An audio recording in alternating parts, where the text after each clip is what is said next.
Good morning, children. Welcome to lecture 3, class 9, chapter 1. Okay. In this lecture, we will study about change of state of matter and the different phenomena related to it. So, come let us study about this. Change of state of matter. Okay. The three different states of matter arise due to the difference in interparticle space and interparticle force of attraction. Thus, by changing these two characteristics, the physical state of matter can also be changed. This can be done by, if we want to change the physical state of the matter, we can do it according to our wish by changing the temperature and pressure. Okay, if we change the temperature and pressure, we can also change the physical state of the matter, because you know it very well, the temperature is related to kinetic energy. Okay, so let us study about the effect of temperature. With the increase in temperature, the kinetic energy of the substance increases. This increase in temperature and the kinetic energy can be detected by the laboratory thermometer. Now what happens when the temperature increases? The particles start moving with a greater speed. But in solids, these particles cannot leave their speed, so they only keep vibrating. Whereas in liquid, they can leave their space and they can move into the entire volume of the liquid. On further heating, the particles now have maximum kinetic energy. That means a level reaches when kinetic energy cannot be further increased, and so the potential energy of the particles increases. This potential energy is used to break the interparticle force of attraction. Okay, now once this interparticle force of attraction is broken, the physical state of the matter starts changing slowly, and this is known as state transformation. The state transformation is characterized by a constant temperature. During state transformation, the temperature remains constant, and the change of solid to liquid is called fusion or melting. The temperature at which melting occurs is called melting point. This heat, which cannot be detected by the thermometer and brings about the conversion of solid to liquid, or the fusion process, is called latent heat of fusion. It may be defined as, the latent heat of fusion may be defined as the heat required to convert 1 kg of ice at 0 degrees Celsius to water at 0 degrees Celsius. Okay. And this latent heat is a hidden heat. Why hidden heat? Because it cannot be detected by the thermometer. Where does it go? It is used to break intermolecular force of attraction amongst the solid particles. Similarly, in liquids also, when we heat the liquid, the kinetic energy increases to a certain extent, and then the temperature becomes constant. Why? Because now its potential energy has started increasing, and this heat is used to break the intermolecular force of attraction. Thus, the liquid changes into vapor.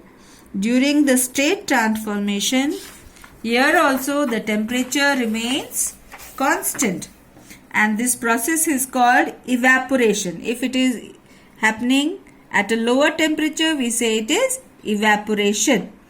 The heat which brings about state transformation from liquid to vapor is known as latent heat of fusion.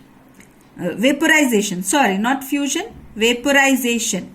Okay, this is a heat which cannot be detected by the thermometer because it is used to break intermolecular force of attraction between the liquid particles. Now, latent heat of vaporization may be defined as the amount of heat required to convert 1 kg of liquid to vapor at constant temperature. Okay, when 1 kg of liquid is converted into 1 kg of vapor at constant temperature, the amount of heat that we are supplying it, that is known as latent heat of vaporization. Now the temperature of fusion, the temperature at which fusion occurs, that is known as melting point, and the value of melting point tells something about the strength of attractive force. If this melting point temperature is very high, that means interparticle force of attraction must have been very strong, and if this melting point temperature is low, that means the interparticle force of attraction is weak. The temperature at which liquid is converting fast to vapor or is boiling, that temperature is known as boiling point. The boiling point and the melting point are fixed for elements and the compounds, and these, for example, the melting point of ice is 0 degrees Celsius and the boiling point of water is 100 degrees Celsius. These are the measure of purity of substances. Okay, that means if we add salt to ice or water, the melting point will not remain at 0 degrees Celsius. Similarly, the boiling point will also change. Now, latent heat of fusion for ice is 80 calories per gram, whereas latent heat of vaporization for water is 540 calories per gram. Now water at 0 degrees Celsius has latent heat of fusion, and that is why the water at 0 degrees Celsius is less cold as compared to ice at 0 degree Celsius. Why? Because water has latent heat. Okay. Similarly, steam at 100 degrees Celsius is hotter or causes more serious burns than water at 100 degrees Celsius because it is having latent heat of vaporization. The heat which increases the kinetic energy can be detected by the thermometer is called sensible heat, whereas the heat which increases the potential energy which cannot be detected by the thermometer is known as latent heat. Now this is the graphical representation of conversion of liquid to water vapor. Boiling of water is represented here. You can see in the y-axis temperature of water is shown in the unit of degree Celsius, whereas in the x-axis time has been shown.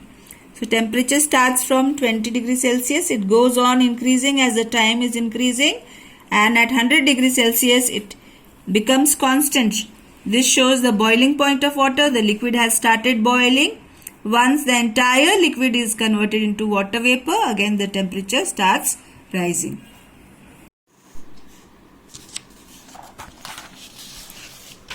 So let us study about the processes which are included during the state transformation. First one is boiling. Boiling is a fast change of liquid to vapor at a fixed temperature, that is the boiling point. Next is evaporation. Evaporation is a slow change of liquid to vapor at all temperatures before the boiling point, or below the boiling point rather I should say. Let me add below the boiling point. This is more apt. Next one is, third one is sublimation. Sublimation is a conversion of solid to gas without becoming a liquid. Okay. Next one is condensation. You are already aware of condensation. Condensation means cooling down of vapors to liquid. And the last one is fusion or solidification. So whenever the liquid is cooled down to form a solid, that is known as fusion or solidification.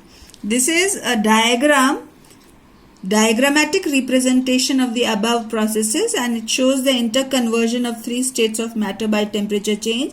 Liquid being converted to gas by addition of heat, and this is known as vaporization.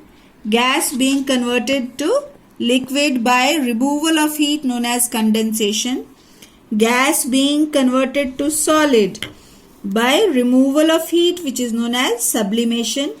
Solid being converted to gas by addition of heat, which is again known as sublimation. Similarly, liquid being converted to solid by removal of heat, which is known as solidification. Solid being converted to liquid by addition of heat, which is known as fusion or melting. Okay, going on to the next page, let us study about sublimation in details. Sublimation is conversion of solid to gas without becoming a liquid and vice versa. And the substances which can sublime, they are known as sublimable substances. So let us study about some sublimable substances like camphor, ammonium chloride, iodine crystals, naphthalene balls and solid carbon dioxide. Now out of this, camphor is used in puja. You are aware of it as kapoor. And naphthalene balls, as you must have seen your parents, your mothers keeping these naphthalene balls to store your clothes. When it is put in clothes, after few months the naphthalene balls vaporize. Why? Because they are sublimable. They get converted into the gaseous state. And solid carbon dioxide is also called dry ice because it is dry in the sense that from the solid state it gets converted into the gaseous state without becoming a liquid. And why ice? Ice because it has a very low temperature. And where do we use solid carbon dioxide or dry ice? Remember, dry ice is solid carbon dioxide, not carbon dioxide. Okay, so dry ice or solid carbon dioxide is used to give a smoky effect in the films and the serials. Now what is the effect of pressure, okay, on the states of matter? Pressure, as you can see, I have drawn 3 diagrams. In the diagram number 1, cylinder is having some particles of matter with piston, and when we are pressurizing this piston, when we are pushing it down, these particles are they are coming closer. So this is gas being converted to liquids. And when we are further pushing it down, it is still coming closer. It is getting converted into solid. So gas with increased pressure is being converted into liquid, as you have seen in LPG cylinders. A gas under increased pressure is stored as liquid. And when this liquid is further subjected to high pressure, it is getting converted into solid. Now coming to temperature. I am coming back to the temperature again because temperature is a very important factor. The scale used to measure temperature is Kelvin, Celsius and Fahrenheit scale. And let us see the relationship between the 3 scales. You can see it very well. In Kelvin scale, Kelvin is equal to 273 plus degree Celsius. So 10 degree Celsius is equal to 273 plus 283 Kelvin. And the relationship between degree Celsius and Kelvin, degree Celsius is equal to temperature in Kelvin minus 273. So suppose the temperature in Kelvin is 300. Okay. So in degree Celsius the temperature becomes 300 minus 273, that is 27 degrees Celsius. Now the temperature in Fahrenheit has the relationship Fahrenheit is equal to 9 by 5 C plus 32. Though this is not there in the syllabus, so I am putting a cross mark. Now coming to the differences between boiling and evaporation.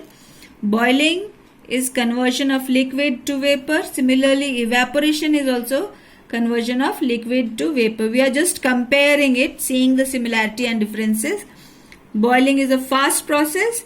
Evaporation is a slow process.